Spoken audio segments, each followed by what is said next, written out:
اور ایک روایت میں آتا ہے جب رمضان المبارک کا آغاز ہوتا ہے اللہ اہل ایمان کو اپنے بندوں کو محبت کی نظر سے دیکھتا ہے، اور اللہ جس کو محبت کی نظر سے دیکھ لے پھر اسے کبھی عذاب نہیں دے گا۔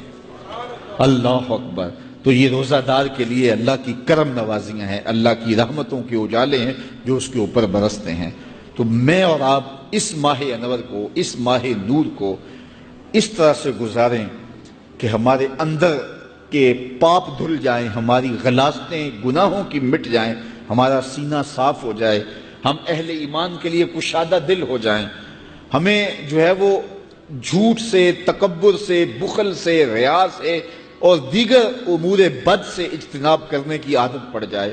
روزہ جو سکھانا چاہتا ہے ہم وہ اس سے سیکھ لیں، اور روزے کی برکات ضبط نفس کی صورت میں ہمیں نصیب ہو جائیں، تو ہم روزے کے بعد بھی، ماہ صیام کے گزرنے کے بعد بھی ایک نئی زندگی لے کر، ایک تازگی لے کر، ایک نور و روشنی لے کر کے جو ہے وہ معاشرے کے، اسلامی معاشرت کے ایک اہم فرد کی صورت کے اندر جو ہے وہ سامنے آئیں۔ تو اللہ اس ماہ صیام کی برکتیں ہمیں نصیب فرمائے۔ ہر سال مہینہ آتا ہے، گزر جاتا ہے، ہم پورا مہینہ بھوک کاٹتے ہیں اور پھر وہاں کے وہاں ہی کھڑے رہتے ہیں، تو پھر ہمیں سوچنا چاہیے، لیکن اگر تبدیلی آتی ہے تو پھر شکریہ ادا کرنا چاہیے۔ آج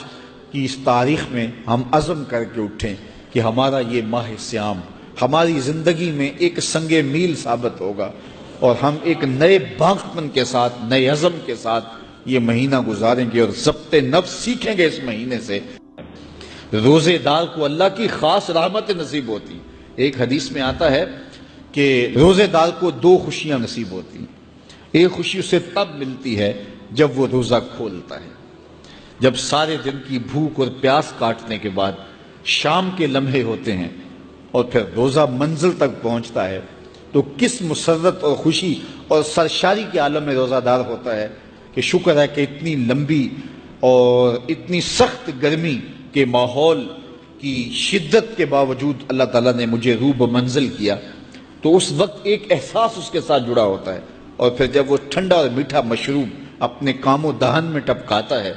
اور وہ ٹھنڈا میٹھا مشروب اس کی رگوں کو تر کرتے ہوئے معدے کی طرف بڑھ رہا ہوتا ہے، اس کی زبان بولے نہ بولے دل اللہ کا شکر ادا کر رہا ہوتا ہے، اس کا ایک ایک عضو بدن رب کا شکرانہ ادا کر رہا ہوتا ہے۔ وہ ٹھنڈا اور میٹھا مشروب رگوں کو تر کرتا ہوا آگے بڑھتا چلا جاتا ہے، لیکن شکرانے کا وہ پیکر بن جاتا ہے۔ وہ ایک مسرت، ایک خوشی کا عالم ہوتا ہے کہ روزہ بھی نب گیا، سارے دن کی تکلیف بھی کٹ گئی، اور اللہ نے مجھے افطار کے لمحوں تک پہنچایا۔ فرمایا روزے دار کو ایک خوشی تب ملتی ہے جب وہ روزہ کھولتا ہے، وَفَرْحَةٌ عِنْدَ لِقَاءِ رَبِّهِ، اور دوسری خوشی روزہ دار کو تب ملے گی جب روزے کے صلے میں اللہ اپنا دیدار عطا فرمائے۔ بنی آدم کے جتنے بھی عمل ہیں 10 سے لے کر 700 گنا تک اس کا ثواب اولاد آدم کو اس کا دیا جاتا ہے۔ جتنا گڑ ڈالو اتنا ہی میٹھا، تو بعض کو 10 گنا، بعض کو 70 گنا، بعض کو 100 گنا، بعض کو 700 گنا، تو 10 سے لے کر 700 گنا تک بندے کے اعمال کا صلہ دیا جاتا ہے۔ لیکن میرے حضور نے فرمایا لیکن روزہ جو ہے اللہ فرماتا ہے وہ میرے لیے ہے اور اس کا اجر میں خود عطا کروں۔ جب وہ خود عطا کرے گا تو